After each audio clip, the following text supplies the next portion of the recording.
अच्छा, एक अच्छी जिंदगी, इसका मतलब क्या है? चलिए, इसका जवाब ढूंढने के लिए ना 2000 साल से भी ज्यादा पीछे चलते हैं, प्राचीन यूनान में। वहां हमें अरस्तू का एक ऐसा कमाल का आइडिया मिलता है जो पता है आज भी हमारी जिंदगी को बदल सकता है। तो चलिए सबसे बड़े सवाल से ही शुरू करते हैं कि भाई जीने का सही तरीका आखिर है क्या। ये एक ऐसा सवाल है ना, जो हम सब कभी ना कभी खुद से जरूर पूछते हैं। और यकीन मानिए इसने सदियों से बड़े बड़े थिंकर्स को भी उलझा रखा है। और कमाल की बात तो ये है कि इसका एक बहुत ही पावरफुल जवाब आज से 2000 साल पहले ही दिया जा चुका था। तो फिर देर किस बात की, चलिए खोलते हैं इस पुराने ज्ञान के खजाने को। अच्छा, इस कमाल के आइडिया को समझने से पहले ये जानना तो बनता है कि इसको देने वाले यानी अरस्तू आखिर थे कौन। एक ऐसा थिंकर जिसका असर आज भी हमारी दुनिया पर दिखता है। देखिए, अरस्तू कोई ऐसे वैसे फिलोसोफर नहीं थे। वो महान प्लेटो के स्टूडेंट थे। और सोचिए, उन्होंने अलेक्जेंडर द ग्रेट यानी सिकंदर महान को पढ़ाया था। लेकिन अपने गुरु प्लेटो से वो एक मामले में बिल्कुल अलग सोचते थे। उनका मानना था कि सच किसी ख्याली दुनिया में नहीं बल्कि यहीं हमारी असली दुनिया में मिलता है। बस ज़रूरत है उसे ध्यान से देखने और समझने की। और उनके इसी एक विचार ने सदियों तक वेस्टर्न थॉट को एक नई दिशा दी। अरस्तू के बहुत सारे आइडियाज हैं, लेकिन उनमें से एक सिद्धांत सबसे खास है, और वो है द गोल्डन मीन। हिंदी में कहें तो स्वर्णिम माध्य। ये है क्या? ये असल में परफेक्ट बैलेंस खोजने की एक कला है। तो ये गोल्डन मीन आखिर है क्या चीज? देखिए, ये सिद्धांत कहता है कि कोई भी अच्छाई, कोई भी वर्चू दो एक्सट्रीम्स के बीच के बैलेंस में मिलती है। मतलब एक तरफ है कमी और दूसरी तरफ है ज्यादती, और अच्छाई इन दोनों के ठीक बीच में है, ना बहुत कम ना बहुत ज्यादा, बल्कि बिल्कुल परफेक्ट। चलिए इसको ना एक एग्जाम्पल से समझते हैं तो एकदम क्लियर हो जाएगा। मान लीजिए कॉन्फिडेंस की बात करते हैं, तो एक तरफ है बहुत ही कम कॉन्फिडेंस, जिसे हम क्या कहते हैं, कायरता।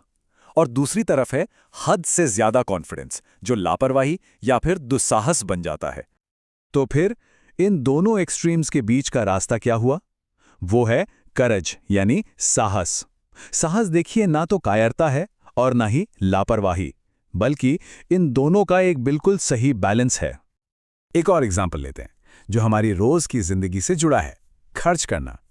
यहां भी दो एक्सट्रीम्स हैं। एक तरफ है कंजूसी, मतलब जरूरत से बहुत कम खर्च करना, और दूसरी तरफ है फिजूल खर्ची, मतलब बेहिसाब पैसा उड़ाना। और इन दोनों के बीच का जो बैलेंस गुण है वो क्या है? वो है जेनरोसिटी यानी उदारता। उदारता ना तो कंजूसी है और ना ही फिजूल खर्ची। ये एक कला है सही वजह के लिए, सही समय पर और सही मात्रा में देने की। अरस्तू के लिए ना ये जो गुण हैं ये पैदाइशी नहीं होते, बल्कि इन्हें प्रैक्टिस से, अभ्यास से डेवलप किया जाता है। जैसा उन्होंने खुद कहा था, हम अच्छे काम करके ही अच्छे बनते हैं और साहसी काम करके ही साहसी। इसका सीधा सा मतलब है कि ये एक आदत है जिसे हमें खुद बनाना पड़ता है। लेकिन अब सवाल ये उठता है कि भाई हम ये बैलेंस खोजें ही क्यों? इन गुणों की प्रैक्टिस क्यों करें? इसका जवाब हमें जिंदगी के असली मकसद तक ले जाता है, जिसे अरस्तू ने एक खास नाम दिया, यूडिमोनिया। अब ये यूडिमोनिया सिर्फ थोड़ी देर की खुशी नहीं है।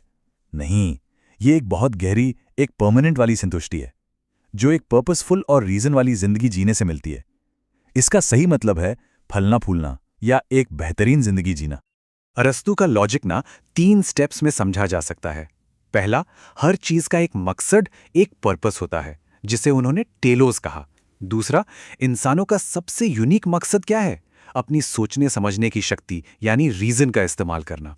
और इसीलिए तीसरा स्टेप है, जब हम अपने रीजन का इस्तेमाल करके एक अच्छी बैलेंस्ड वाली जिंदगी जीते हैं, तभी हमें वो यूडिमोनिया यानी सच्ची वाली संतुष्टि मिलती है। तो ये सब बातें सुनने में तो बहुत अच्छी लगती हैं, है ना? लेकिन सवाल ये है कि 2000 साल पुरानी ये बातें आज हमारी लाइफ में कैसे काम आ सकती हैं? चलिए अब जरा इसी पर बात करते हैं। जरा सोचिए, हम सब हर रोज बैलेंस बनाने की कश्मकश में रहते हैं। काम और आराम के बीच का बैलेंस, एम्बिशन और मन की शांति के बीच, कब अपनी बात कहनी है और कब चुप रहना है, कॉन्फिडेंस और विनम्रता के बीच, कितना खर्च करें कितना बचाएं, इन सब में ये गोल्डन मीन का सिद्धांत एक गाइड की तरह काम कर सकता है। तो आखिर में सवाल यही है कि ये सिद्धांत आज इतना जरूरी क्यों है? और इसका जवाब बहुत सीधा है।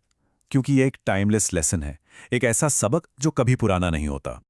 सबसे जरूरी बात जो हमें याद रखनी है वो ये है कि असली खुशी कभी भी एक्सट्रीम्स में नहीं मिलती, ना तो किसी चीज की ज्यादती में और ना ही किसी चीज की कमी में। ये तो बस हार्मनी और मॉडरेशन यानी सामंजस्य और संयम में ही मिलती है। खुद अरस्तु के शब्दों में कहें तो सद्गुण दो चरम सीमाओं के बीच का रास्ता है। कितना सिंपल लेकिन कितना गहरा आइडिया है ना? ये एक लाइन पूरे सिद्धांत का निचोड़ बता देती है। तो इसी विचार के साथ एक सवाल सबके लिए, अपनी जिंदगी में इस वक्त बैलेंस की सबसे ज्यादा जरूरत कहाँ महसूस हो रही है? शायद इसी सवाल का जवाब ढूंढना ही एक बेहतरीन जिंदगी की तरफ पहला कदम हो सकता है।